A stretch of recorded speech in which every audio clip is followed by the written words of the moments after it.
kahit tipon-tipon community. Naway gabayan niyo po kami kung maging responsable sa aming gamit at yaman. Naway makatulong ito hindi lamang para sa amin sarili, hindi para sa aming pamayanan. Amen. Ayan, bago tayo umupo, ay mangyari lamang tingnan ang inyong ilalim ng upuan. At kung may makita man kayong kalat, ay maaari nyo ba itong pulutin? Siguraduhin nyo rin na maayos ang inyong upuan, klase. Okay. Wala na bang kalat na nakita? Ayan, maaari na kayong umupo. Ayan, may simple lamang paalala ni teacher, no? Ayan, mga paalala na dapat nating iwasan. Na kapag may nagsasalita sa harap, ay siguraduhin na kayo ay makinig ng mabuti. At kung kayo man ay may katanungan at naisipaya, itaas lamang ang inyong mga kamay. At syempre kapag kayo ay sasagot, siguraduhin na kayo ay nakatayo at hindi nakaupo. Malinaw ba ang lahat, klase? Ayan. At narito ang ating layunin sa araw na ito. Ayan. Sa pagsisimula ng ating gawain, magkakaroon tayo ng isang mahiking gawain kung saan ito yung pinamagatang, ayan. TV journey, ibahagi ang inyong paraan. No?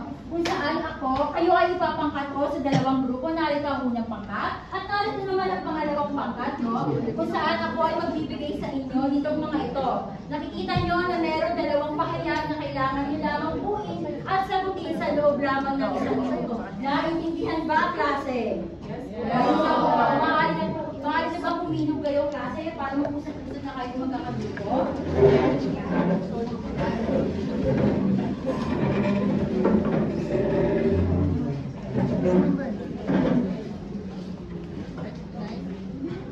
At ang ating timer ay magsisimula na.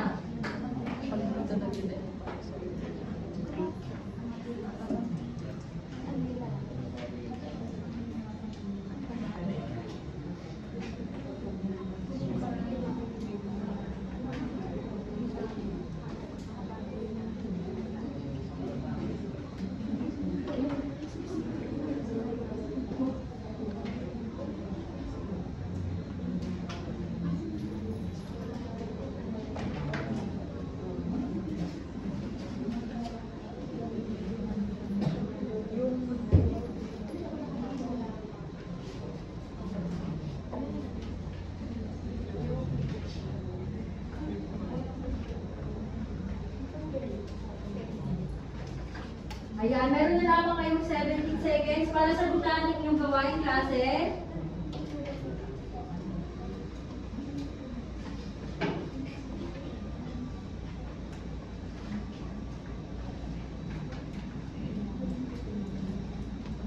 Ayan, natapos na ang isang minuto, klase. Maaari nyo bang idikit ang inyong mga sinagutan sa ating pisara?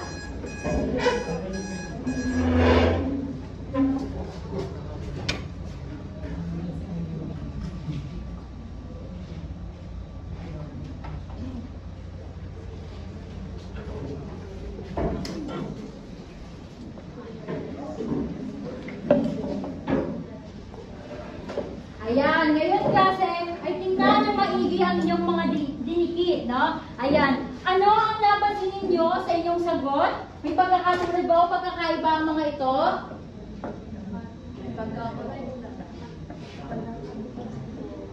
May pagkakatulad? O maaari bang magtaas ang kamay kung kayo ay nais sumagot?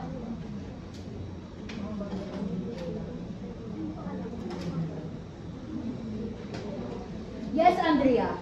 Siguro yung dun sa una, common naman na yung parang uunahin natin yung needs natin kaysa sa wants.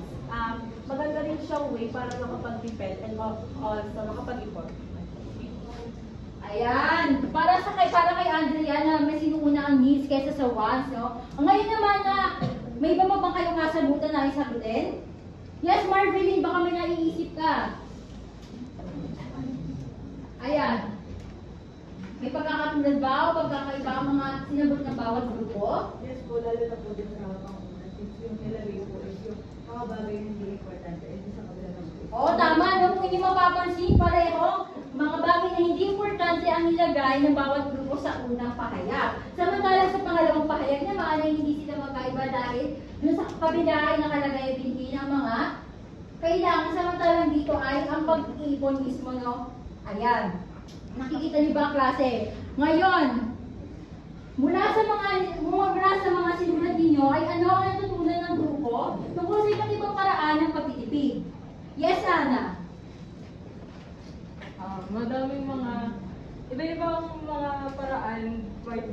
pag English. So that you could have money to spare, and it also depends on the people po. Ayun, base kay Ana, no, maraming paraan ng pagtitipid na maaaring gamitin nun. Nakadepende sa tao kung ano ang gagamitin niya. May iba pa bang nais sumagot? Yes, Ravis, baka may naiisip ka. Yung sa akin lang po yung naisip ko, katulad din ng kanya na maraming paraan para magtipid, no? Nakabase na lang yung pagkakaiba marahil sa iba't ibang mga factor tulad ng socio-economicong tayo ng isang tao. Ayan, pareho lamang sila ng sinagot ni Ana na nakadepende sa tao. Maraming paraan ng pagtitipid. Ayan, klase, mahusay, ang galit matapat. Bigyan nga ng 3 palakpak ang iyong sarili. Ayan, sisimulan pa lamang tayo. Sana hindi bumagsak ang iyong mga mata. Tulad ng pagbagsak ng ballpen ko nung nakita ko ang score niyo sa quiz kahapon. Ayan. Ngayon, sa punto na tayo, dadako na tayo sa ating susunod na gawain. Ayan. Diba? Kung saan ako ay magbibigay sa inyo ng worksheet. Ayan, get mo nito.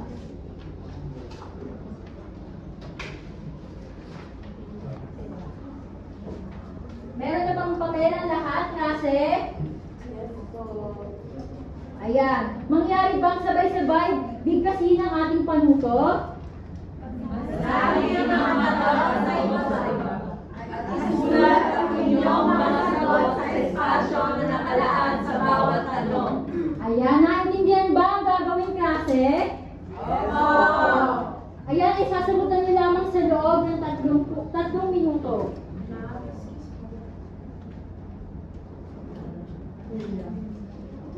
Ayan. So, para sa mga nagkakulang tayo ng ating worksheet, mangyari na lamang sabihan ko sa iyong papel, kung meron ka man.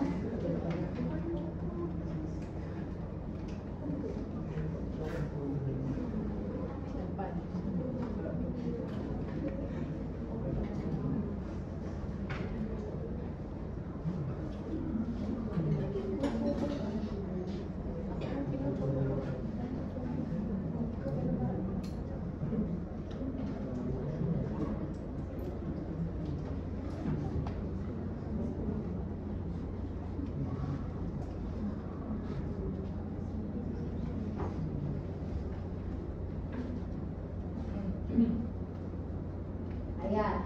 Magsisimula na ang 3 minuto ngayon.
Ayan, tapos na ang 3 minuto klase. Natapos bang sagutan ng worksheet? Opo. Ayan naman.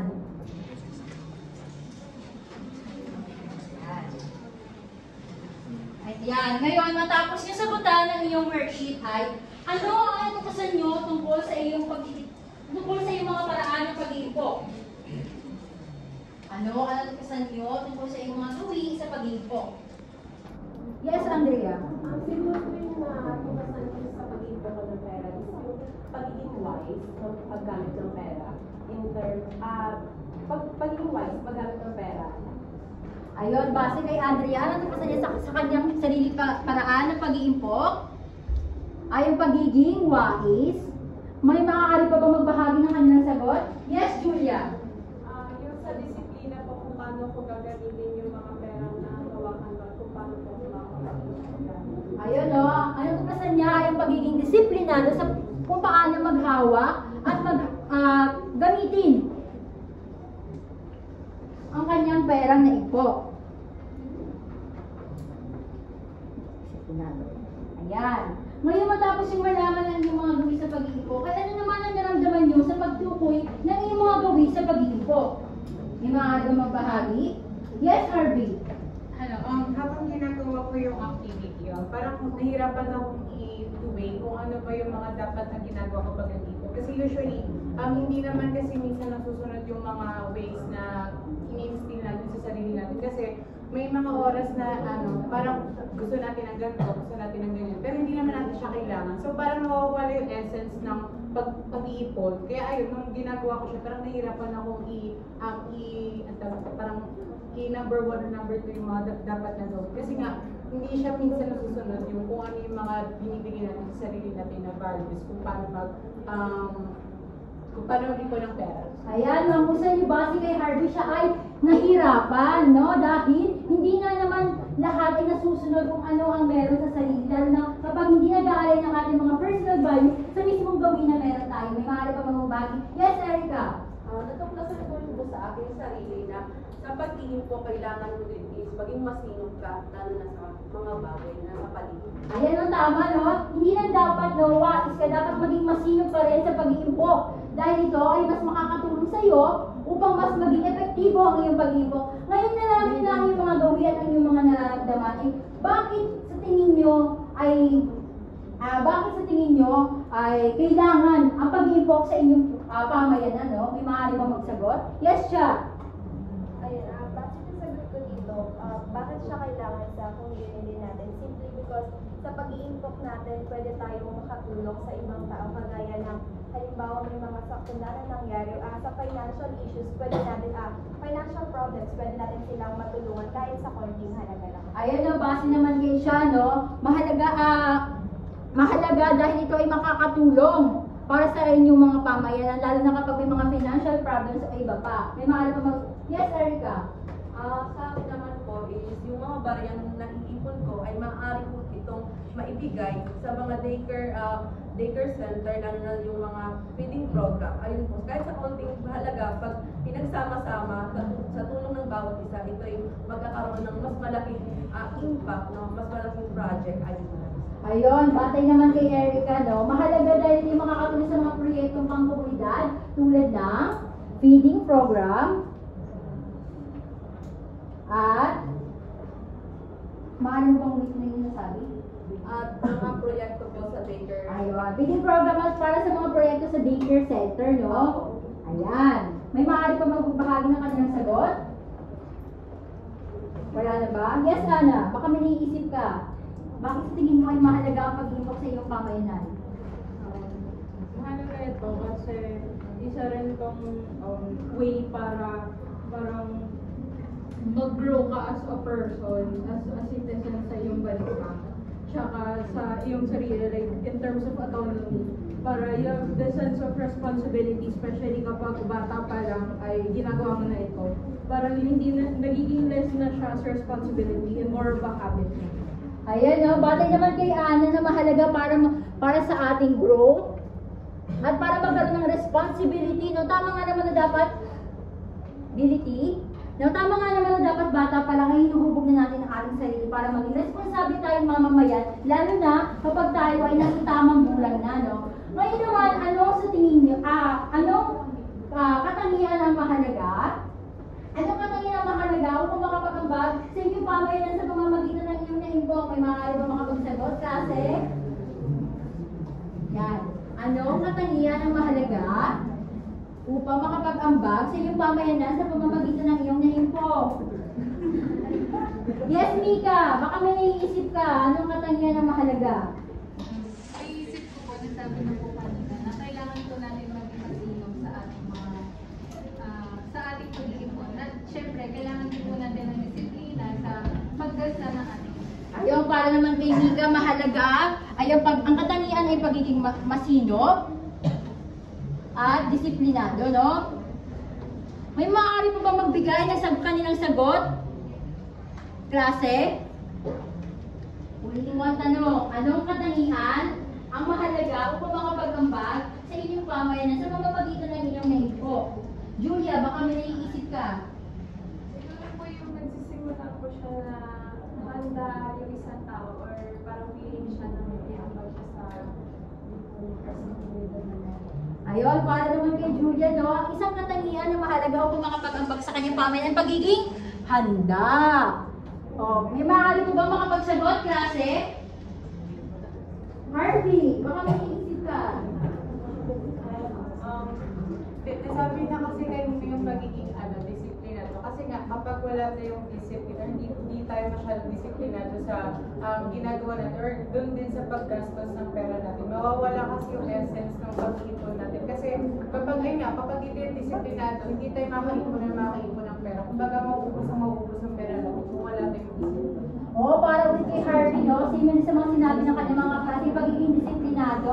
Yes, siya, baka may naisisige. Para sa akin naman po, kailangan is maging consistent tayo sa pag-iipon natin. Hindi pwedeng sa gantong araw, mag-iipon ako sa gantong araw, magastos naman ako. Kasi nga, walang mangyayari yung hindi tayo consistent sa action. Ayun, para naman kay siya, ang pagiging consistent. Oh, ngayon klase, mula sa mga binanggit nyo, di ba, yung pagtulong sa feeding program, daycare center, and marami pang iba, ano ang mga katangian ang mahalaga upang makapag-ambag sa ating pamayanan no, kapag tayo tutulong? Yes, Nicole! Based po sa mga nasagot nila teacher, sa pagsali natin sa feeding program, daycare center, nakukuha po yung pagkakaroon natin ng malasakit sa Ayun! Mahusay, Nicole, ang pagiging malasakit. Dahil kapag tayo ay may malasakit, nagiging malalim ang ating pag-unawa sa pangangailangan ng ating komunidad. Natutunan tayo gamitin ang ating mga nag-impok o natipid upang tayo makatulong sa ating pamayanan at o kaya ay makapag-ambag sa mga proyekto makakabuk hindi lamang para sa inyo, mga sarili, kundi para sa inyo at para sa nakakarami. No? Yes, Erica, may nais na sabihin? Ang akin namang idea is, syempre pag nag-iipon ka, kailangan din masipag ka in terms sa gumagawa ka ng mga sidelines para mas dumami pa yung pera mo. Halimbawa, mag-recycle ka ng mga bote, ng mga plastic na andyan sa environment natin o nasa paligid natin. Sa ganun, mapapalitan yun ng pera, which is may pera sa basura ka. Oo, tama nga naman, no? Hindi lang sapat lahat, hindi lang sapat yung mga binanggit nyo dyan, but pag-push, kailangan din natin maging masipag. Dahil kapag hindi nga tayo naging masipag, no, yung walang mangyayari sa ating buhay klase, naiintindihan ba? Oo, ayan, mula sa mga binanggit ninyo, ayan, bilang kabataan, anong konkretong hakbang, o epektibong hakbang, ang maaari nyo gawin upang kayo mas maging masinop sa pag-iimpok? May maaari ba magbahagi ng kanilang sagot? Ayan. Yes. Para sa akin po, yung isang konkretong solution para doon is yung pagkakaroon po ng edukasyon or pagtulong sa pagbibigay ng edukasyon sa pagpapakalat ng ideya ng malasakit sa atin. Ayun, para naman kay Travis, no, ang pagkakaroon ng edukasyon para mapakala ng pagiging mapagmalasakit sa ating kapwa. Which is tama nga naman kasi. Naniniwala ba kayo sa sinabi ni Travis? O, may iba pa bang, yes, Erica? Para naman po sa akin, agree po ako kay Travis pala. So, ayan, yung example ko po dito is, magkakaroon tayo ng strong na foundation pag masinop tayo kapag yung isang bagay ay hindi tayo natetempt, no, na baguhin natin. Halimbawa, may bago kang books, tapos ay may bago kang cellphone, pero gumagana pa naman to, function, naglabas ng iPhone. So, masinop ka na kailangan mo mag-ipon. Kunin mo ba yun? Or makikitran ka din ba doon? Yung ano mo, yung cellphone mo is functional pa rin siya. So, at nasa yung masinop doon kung hindi mo to pag-iigihan o pag-iisipan ng maigi. Ayun, no, tama yung sinabi ni Erica, no? Kailangan magiging masinop. At iba ito yung pagiging disiplinado, no? Kasi kapag masinop ka nga pero hindi ka disiplinado, hindi consistent ang actions na meron ka, naiintindihan ba yung klase? Naniniwala ba kayo doon? O ngayon, ayan, mula sa mga ating napag-usapan ay paano makakatulong ang iyong mga simple paraan ng pagtitipid upang hikayatin ang iyong mga pamilya o kaibigan na maging masinop din, no? May maaari ba magbigay ng kanilang sagot? Paano ang mga binigay niyo, mga simple paraan ng pag-iimpok o pagtitipid ay makakatulong ng mga hikayat sa inyong mga pamilya o kaibigan na maging masinop din? Yes, Hana? Sa tingin ko sa mga way ay yung like every once in a while meron kang mga treat for yourself sa pag-iipon mo kasi parang isa siyang reward sa pinagawa mong pag-iipon at pwede rin yung makita ng mga pamilya mo kasi parang may gusto sila bilhin pero wala silang pera and then makikita nila na ginagawa mo yun and then parang doon rin sila may encourage kasi nakita nga nila na meron ka pera. So ayun, naniniwala ba kayo sa sinabi ni Hana, klase? Okay. Yes, Erica? So, yung kanilang bilang Pilipino po, sa Filipino culture po natin, parang may goal po lagi tayo kung sa pamilya natin, ay kailangan po ng isang malaking bote, no? Isang malaking bote. Tapos yung mga barya na exist sa perang sa bulsa mo, ilalagay mo doon. Tapos, sabi natin, pag December, buksan ko ng pamilya namin.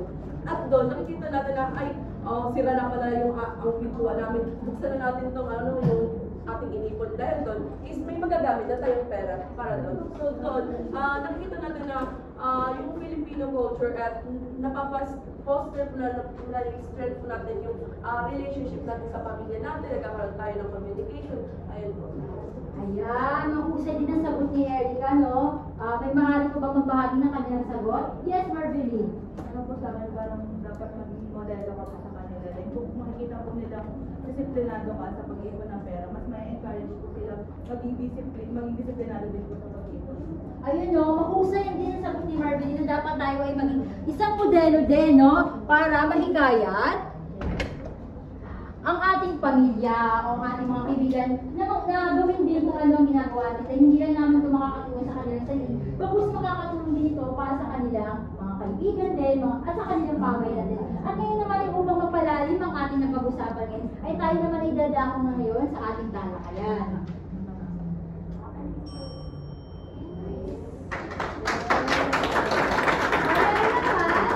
Dumako na tayo sa ating talakayan. Ayan, sige nga, basahin ang ating paksa. Sariling pag-iimpok at pagtitipid upang makatulong sa pamayanan. Ayan, tatalakayin natin kung ano nga ba yung pag-iimpok at pagtitipid upang makatulong sa ating pamayanan. So ito yung mga tatalakayin natin. At una, ayan, basahin nga. Mga paraan ng sariling pag-iimpok at pagtitipid upang makatulong sa pamayanan ayon sa kakayahan. Sige, Marveline, pakibasa ng number 1. Number 1, pag-ipon ng barya. Ayan, ano nakikita niyo sa larawan? Hindi ba? Anong ginagawa? Nag-iipon. Ayan, ito ay isang halimbawa ng paraan ng pag-iimpok upang tayo ay makapag-ipon ng barya. Halimbawa, kayo ay may sa araw-araw ng baon.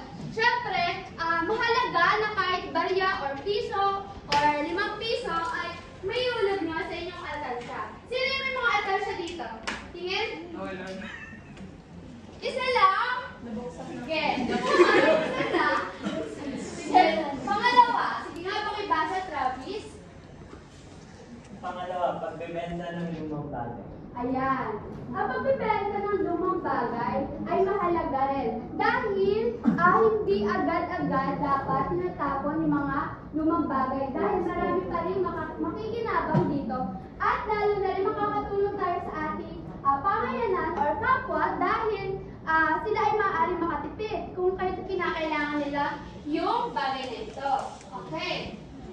Pangatlo, pakibasa naman, Ana.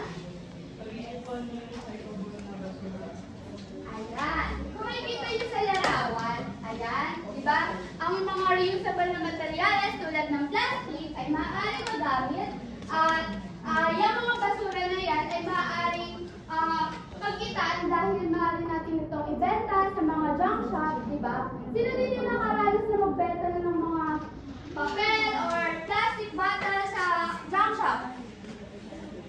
Wow! Sige, yan. Sumunod, pang-apat naman, sige, pakibasa. Mika. Pang-apat, pagsasabi ng lumang damit. Ayan. Sino dito yung mga maraming damit? Patingin. Wow. Siguro, familiar kayo sa decluttering na damit. Alam niyo ba yun? Ayan. Ayun ay mahalaga dahil maaaring yung mga ayaw nyo na gamitin na damit or yung mga pinaglumaan nyo ng damit is maaaring ito ay pakinabangan pa ng ibang tao. Yan. At gayon din pala na maaaring nyo itong pagkakitaan, katulad ng pagbebenta ng damit. Diba? Maaaring maging paraan nito upang kayo ay maihulog sa inyo at ano siya. Yan. Sumunod, ang mga paraan ng pagtitipid. Okay.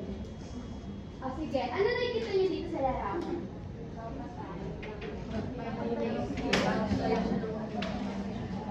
Sa iyong tubig.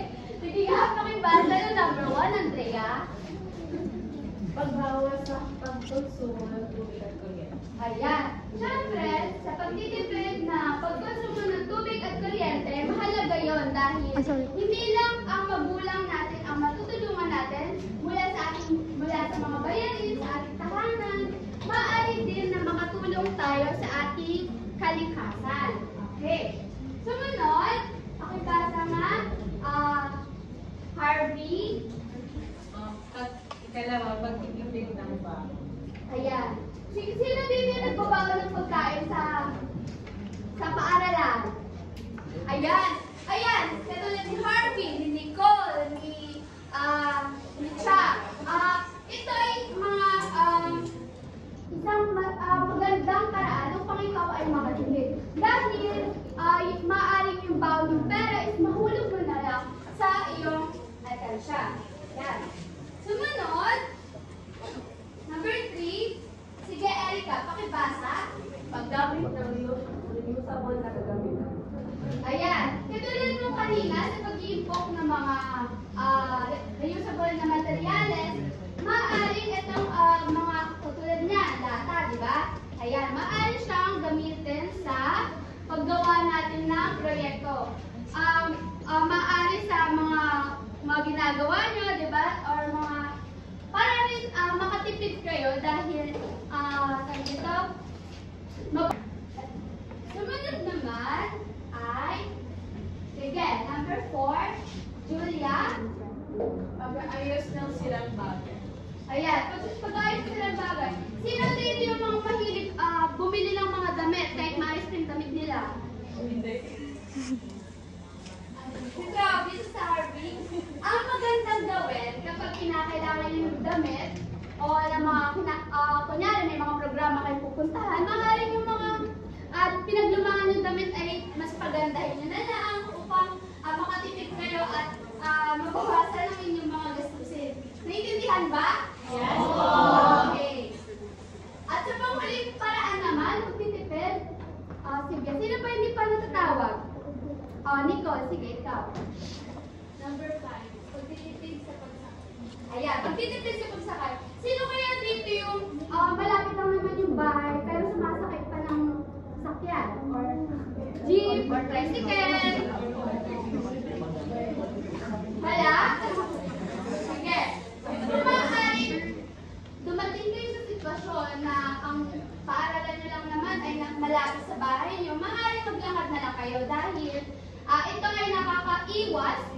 polusyon, syempre nakakatulong tayo sa ating pamayanan. At din yung ating baong pera, kung meron man, ay may ilagay natin sa ating alkansya. Di ba?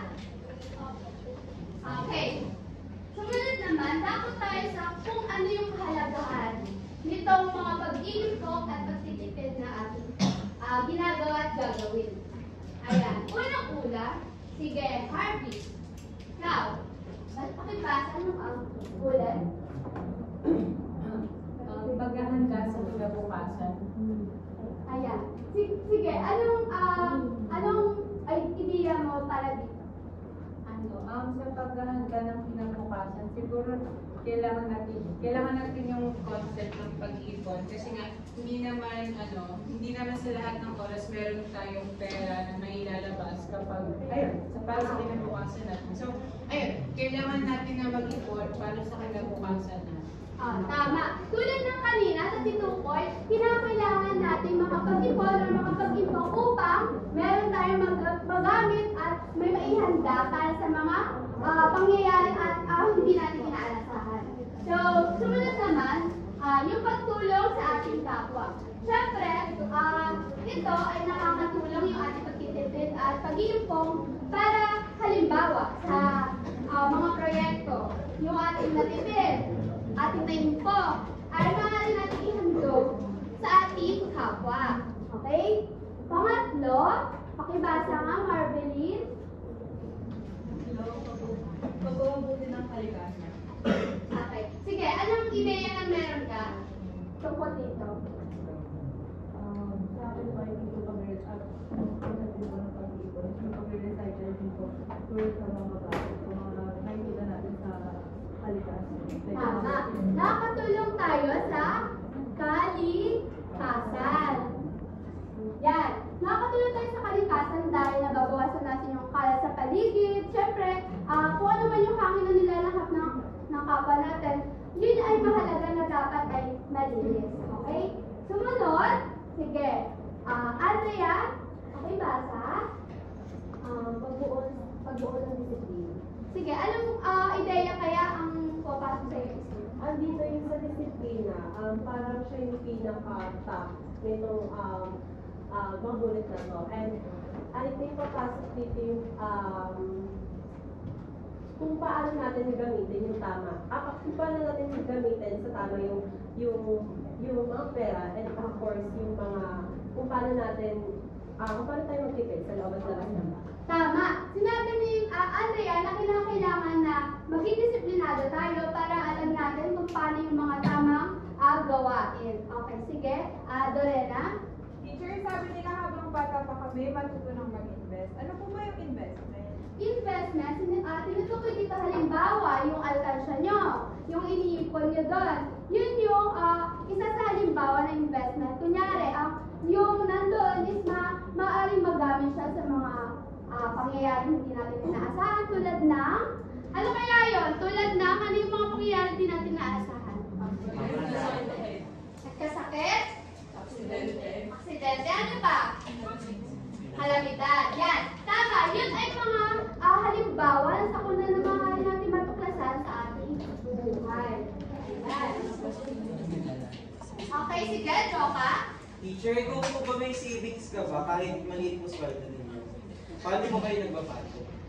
Si teacher bilang guro, syempre, kinakailangan na ma-manage natin yung sariling gastusin sa bahay, sa kapatid, sa magulang, ayan.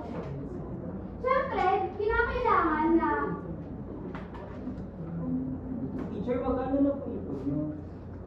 si teacher, siguro hindi ko siya matutukoy ngayon sapagkat, syempre, hindi natin maiwasan yung kapusin tayo sa mga pang-araw-araw, di ba?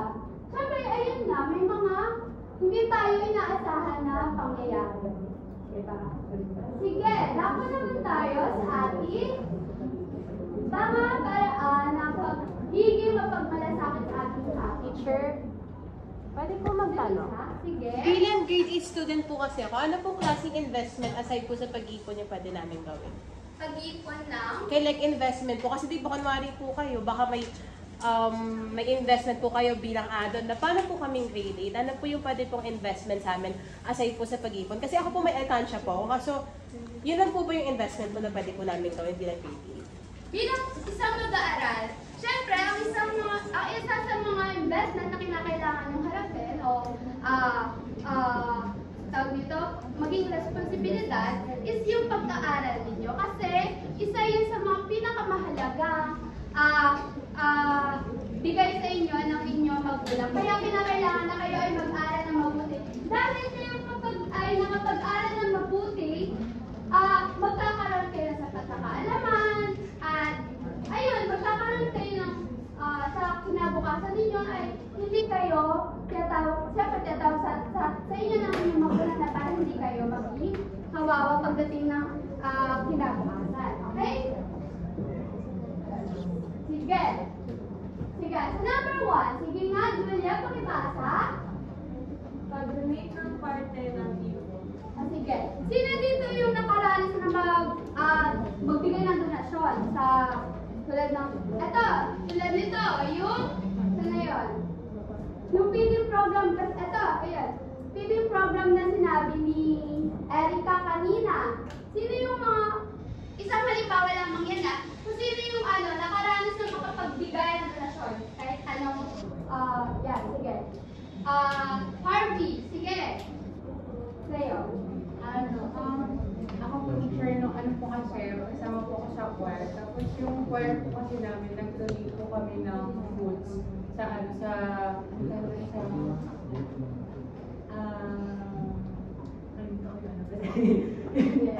yung house for basta sa bahay ng mga walang parents. Doon kami nagbigay kami ng food sa kanila. Ayun. Siyempre, si Harvey, isa sa mga isang halimbawa na maaari natin gayahin.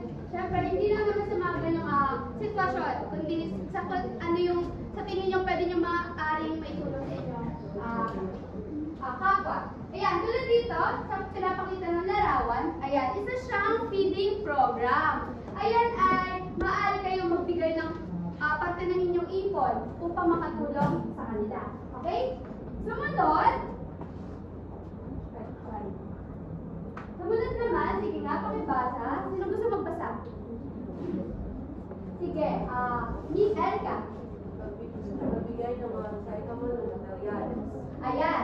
Sino dito yung, syempre sa inyo, di ba, lagi kayo may mga ginagawang proyekto. Okay. Sino kaya dito sa inyo yung gumagamit ng recyclable na materials? Ikaw ba, Ana? Minsan, kapag may mga vintage na mga copy and then sa likod wala namang laman, gamitin siya from scratch. Ayun. Tama yun. Yung mga papel na alam natin maaari pa magamit or mga scratch, ayan, pwede siyang gamitin bilang makabawas din sa kalat ng ating kapaligiran at maaari din itong tulong sa atin upang makatipid. Ayan. Sumunod naman, pang-apat, sinong gusto? Sige. Pagbibigay ng mga lumang damit. Ayan. Ito, nakikita nyo ba yung larawan? Ayan. Ito ay isa sa mga mahalagang gawain. Katulad ng kanina sa pag-impok ng mga damit na hindi natin ginagamit, maaari natin siyang maipamigay sa ating kapwa. Hindi lamang laging binibenta yung mga gamit na meron tayo. Siyempre, maaari natin siyang ibigay ng taos-puso. Okay? Para sa panghuli, sino? Gusto? Last na. Okay, Julia. Sige, ikaw. Pagtulong sa mga kapwa mag-aaral. Ayan. Eto, kilala niyo ba siya? Tulad niyo din siya. Isa siyang mag-aaral. Ang pangalan niya ay si Nino. Ayan, nakikita niyo, di ba, na may inipon siya. Ito ay galing sa kanyang mga baon. At sa resulta nun, minsan siyang layunin, kundi ay ang makapagbigay ng regalo sa kanyang kamag-aral. Sa tingin niyo, maganda ba yung ginawa niya? Tama. Maganda kasi hindi lang para sa kanya yung kanyang inipon, kundi para din sa kanyang mga kamag-aral. Dahil naman dyan,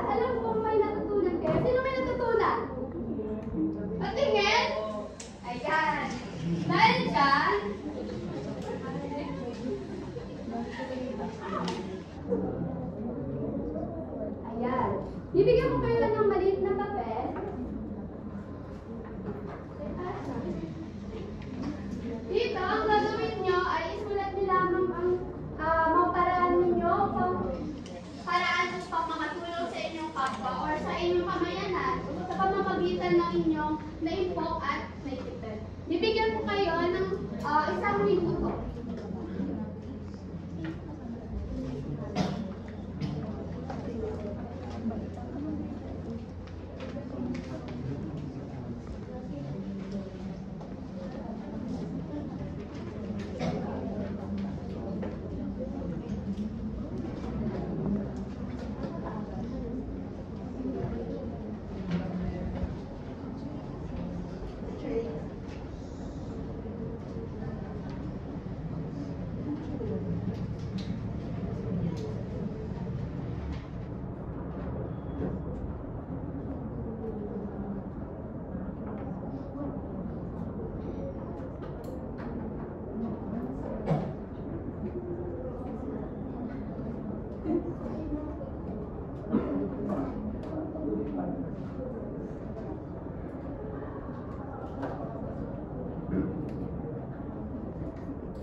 Ayan.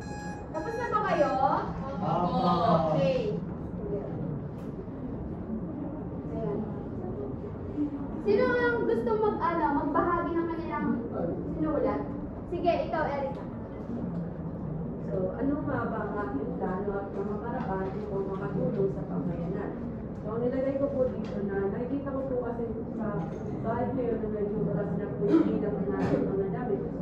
Nais ko po sana ibahagi ko sa mga kapitbahay namin o kaya dinulit ko sa mga pamilya ng sumunod. Okay. Tama yung gagawin ni Erica. Ang donate ng kanyang damit na hindi na ginagamit. Okay. Sino pa? Sige, Nicole. Dahil nagsasalita ka, kinakausap mo yung katabi. Ang sa akin naman po, kapares lang din po nung sinabi ni na mag-donate. Pero kung sa akin naman po, inaway po na yung mga recyclable materials po sa bahay. Yung pinadonate ko, like, yung sa notebook po, kapag may hindi po ako ginagamit sa notebook, inalis ko po yung mga pages po na walang sulat. Tapos pinatay ko siya po. Ayan. Tama yan. Maaaring gamitin na.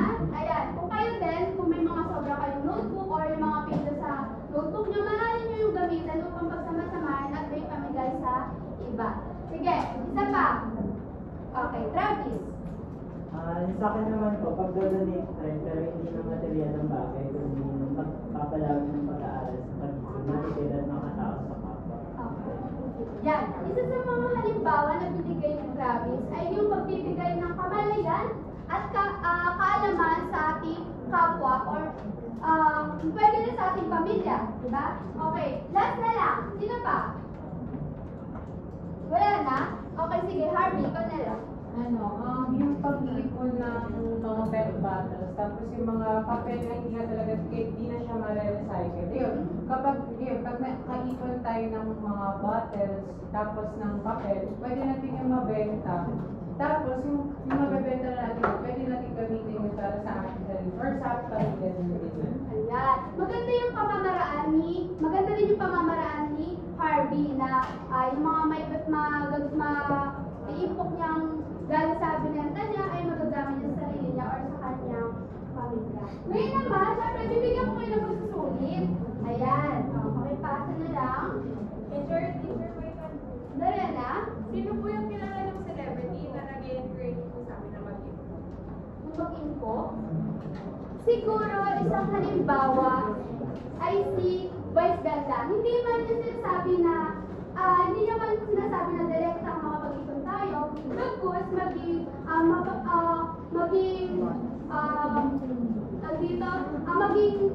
knowledgeable tayo sa pag-gastos ng ating pera. Katulad niya, di ba, marami na siyang naabot dahil sa kanyang pagsisikap. At dahil doon, yun ay nanggaling sa kanyang kasipagan. Ayan. Nasagot ba yung tanong? Yes po. Okay. Sige, Naomi. Kilala niyo po si Chinkitan?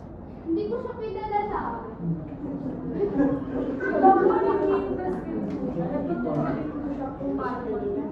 Sige nga, bigyan mo kami ng informasyon patungkol sa kanya. Chingitan po kasi ine-encourage niya yung mga tao na mag-ipon.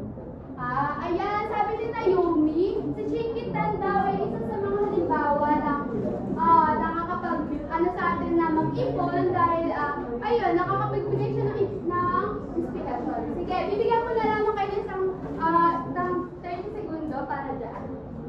Diba?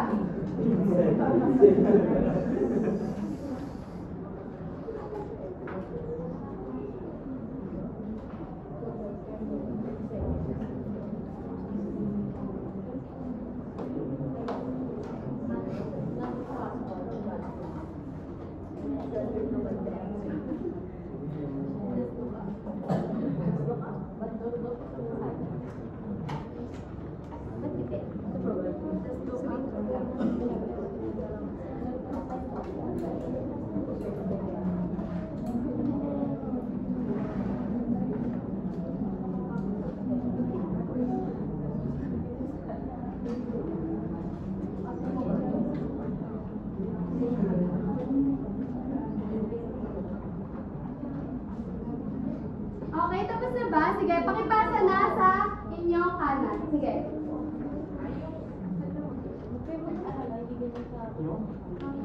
Sige na, pakipasa. Sa inyong harapan din, pakipasa na.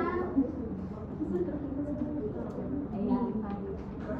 Salamat. Ayan. So ngayon, alam kong marami kayo natutunan sa araw na ito. Kaya naman, bibigyan ko kayo ng takdang aralin. Ayan.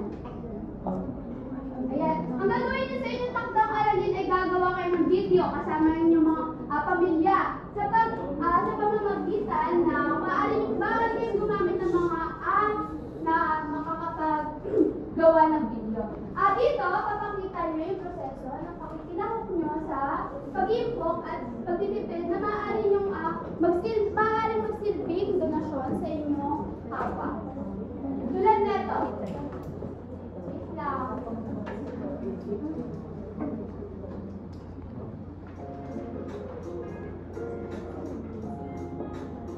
Ayan.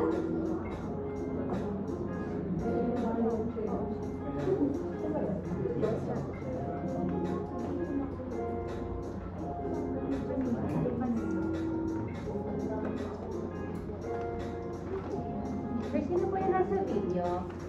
Yung ako, syempre, at yung mga kapatid ko at yung magulang. Ayan, piliin lagi mapagmalasakit sa kapwa. Isasal ko na lang sa inyo yung rubric sa ating video. Oh, sorry po.